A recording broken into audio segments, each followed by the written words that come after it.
Now welcome on my YouTube channel. Myself SP Singh from GHPS. Now we have discussed about topic class 11th biology chapter 4th animal kingdom. Okay कि जो last chapter था, third chapter था, उसके अंदर क्या था कि अपने जो प्लांट किंगडम है उसको मतलब कि डिस्क्राइब किया था, एक्सप्लेन किया था. और अब बात करते हैं कि जो एनिमल किंगडम है तो क्या था कि जो कैरोलस लिनियस या बायोलॉजी के अपने जो फादर ऑफ बायोलॉजी एरिस्टोटल, उसने बताया था कि जो लिविंग ऑर्गेनिज्म है उसको दो टाइप से डिवाइड किया जा सकता है. एक तो क्या जो मूवमेंट करते हैं और दूसरा अनमूवमेंट करते हैं, मोटाइल और नॉन मोटाइल. अब जो मूवमेंट करते हैं दैट इज द एनिमल्स कि एक जगह से दूसरी जगह पे जा सकते हैं, अपना स्पेस है वो चेंज कर सकते हैं. लेकिन जो अपना स्पेस चेंज नहीं कर सकते that is the plant. Okay, living organism है, रेस्पिरेशन की जो प्रोसेस है उसको फॉलो करते हैं. सेल के अंदर डिवाइडेशन होती है, ग्रोथ होती है, मैच्योर होता है, फिर से डिवाइडेशन होता है. दोनों ही लिविंग ऑर्गेनिज्म है. लेकिन क्या होता है कि जो मूवमेंट नहीं कर पाते वो दैट प्लांट होते हैं, और जो मूवमेंट कर पाते हैं वो कोई भी लिविंग ऑर्गेनिज्म है वो एनिमल के अंदर आता है. ओके, फिर उसके बाद आई थी कि जो 5 किंगडम थ्योरी R.H. विटेकर ने दिया था, 5 किंगडम बताए थे.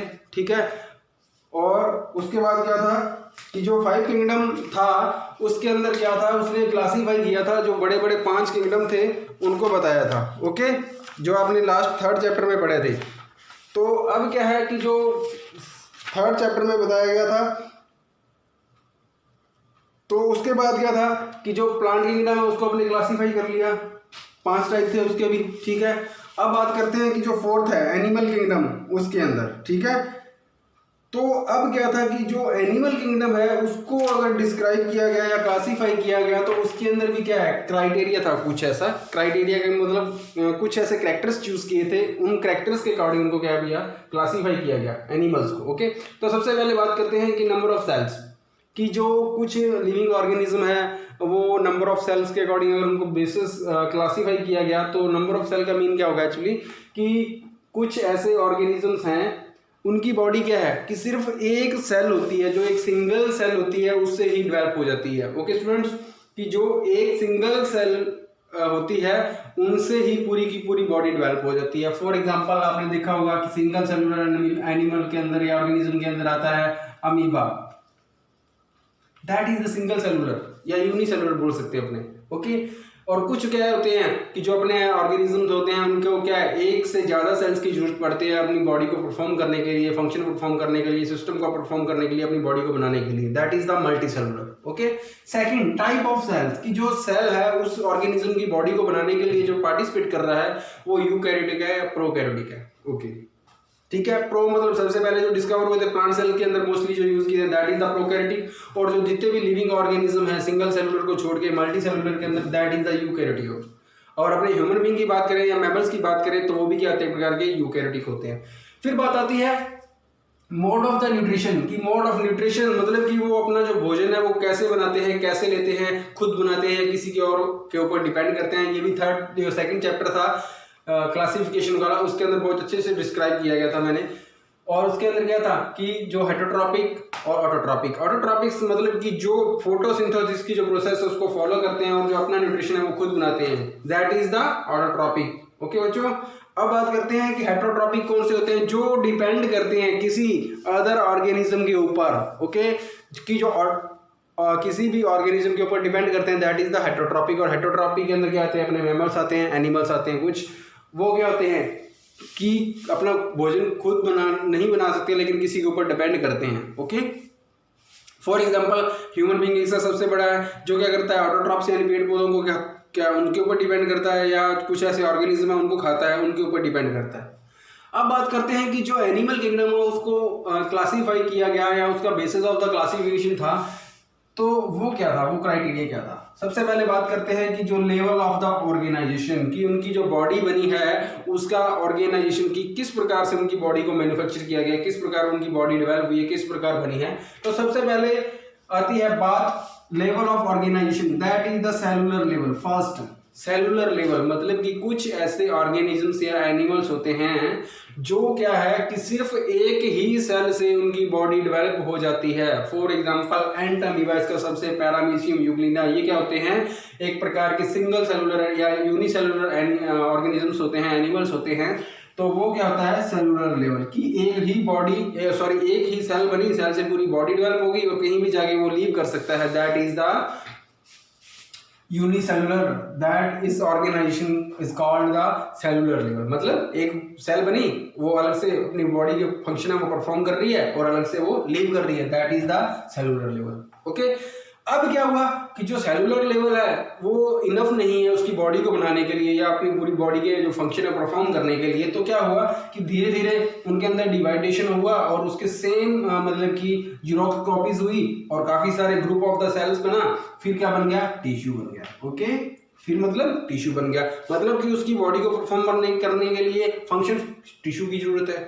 उस प्रकार से जो बॉडी बनती है उसको क्या बोला जाता है, टिश्यू लेवल। फिर बात आती है कि जो टिश्यू है वो आपस में अकॉर्डिंग मैच करते हुए डिवाइडेशन करते हैं, फिर ग्रुप ऑफ टिश्यूज बनता है, फिर क्या बनता है, ऑर्गन बनता है। उसकी ऑर्गन्स क्या है, वो अलग अलग, मतलब कि अपने एलिमेंट्री कैनाल है वो, उसके अंदर क्या है, डाइजेस्टिव सिस्टम की बात करें तो माउथ अलग परफॉर्म करता है फंक्शन, स्टमक अलग, लार्ज इंटेस्टाइन है वो अलग जो बॉडी का फंक्शन है वो परफॉर्म करती है, इस प्रकार से। Okay, that is the organ level, यानी उसके अंग है वो काम करते हैं अलग अलग। फिर क्या है कि काफी सारे जो ऑर्गन्स है वो मिलके एक पूरे का पूरा सिस्टम बना देते हैं। जैसे अपने डाइजेस्टिव सिस्टम की बात करें, ब्लड सर्कुलेटरी सिस्टम की बात करें, नर्वस सिस्टम की बात करें, तो उसके अंदर क्या है कि जितने भी ऑर्गन्स है वो काम करते हैं अपनी बॉडी को मेंटेन करने के लिए, बॉडी को डेवलप करने के लिए, that is the organ system.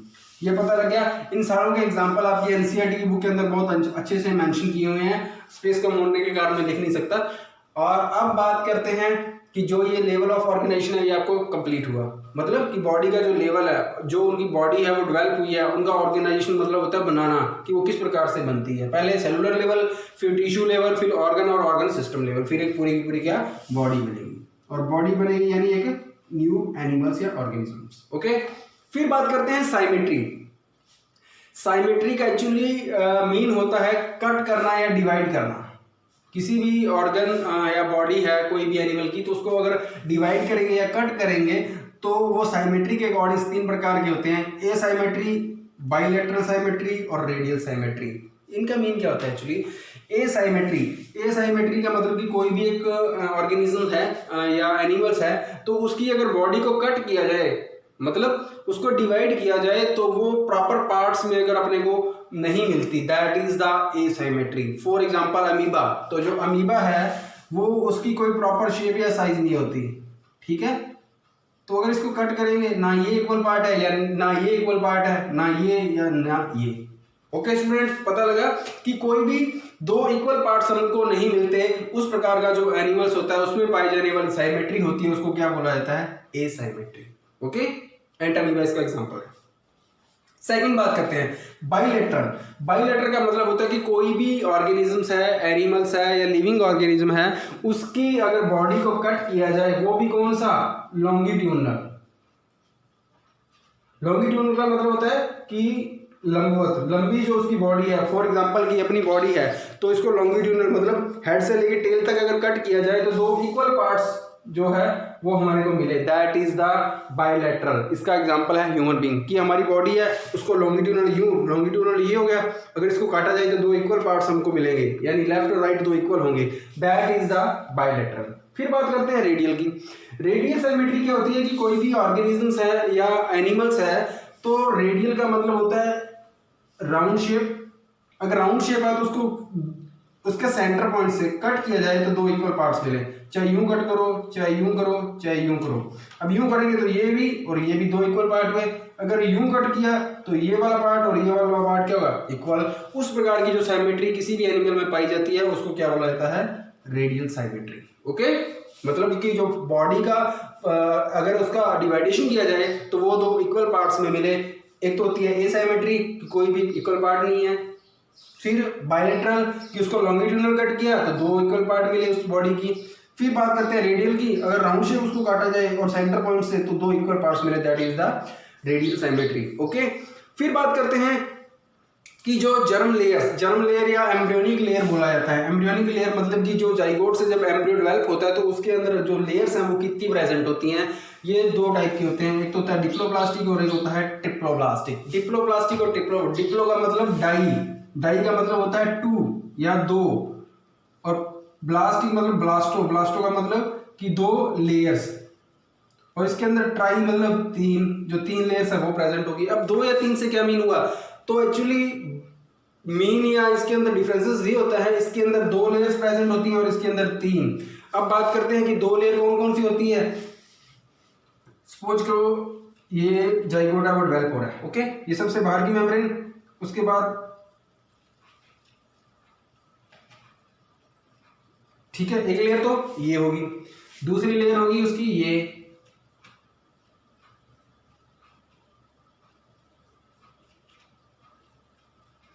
ठीक है। अब तीसरी लेयर होगी ये वाली,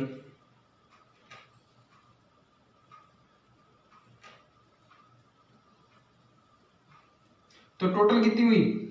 अब क्या है कि कुछ ऐसे ऑर्गेनिजम्स या एनिमल्स होते हैं तो जिनके अंदर सिर्फ 2 ही लेयर्स प्रेजेंट होती हैं। जो सबसे बाहर वाली होती है दैट इज द एक्टोडर्म्स,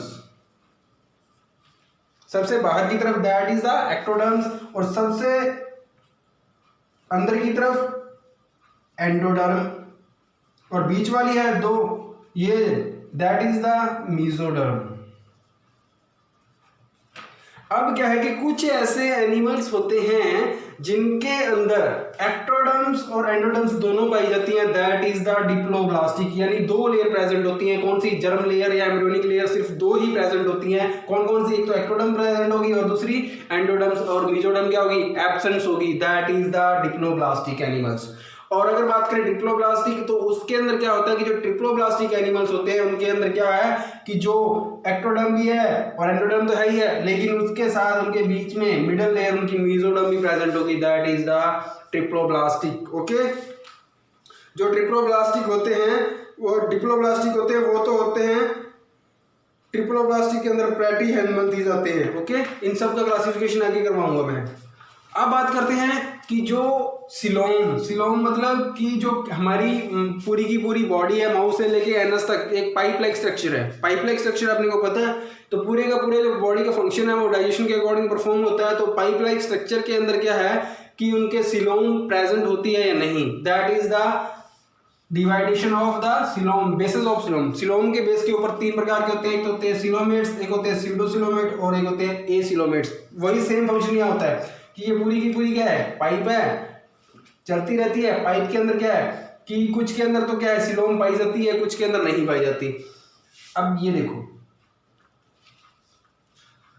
मीजोडर्म है, सेम वही बात कि जो सिलोम है कुछ में तो क्या आती है पूरी फुल फ्लैश प्रेजेंट होती है, कैविटी के अंदर सिलोम प्रेजेंट होती है 100 के 100%, दैट इज द सिलोमेट्स। अब क्या होता है कुछ के अंदर क्या होती है बीच बीच में प्रेजेंट होती है,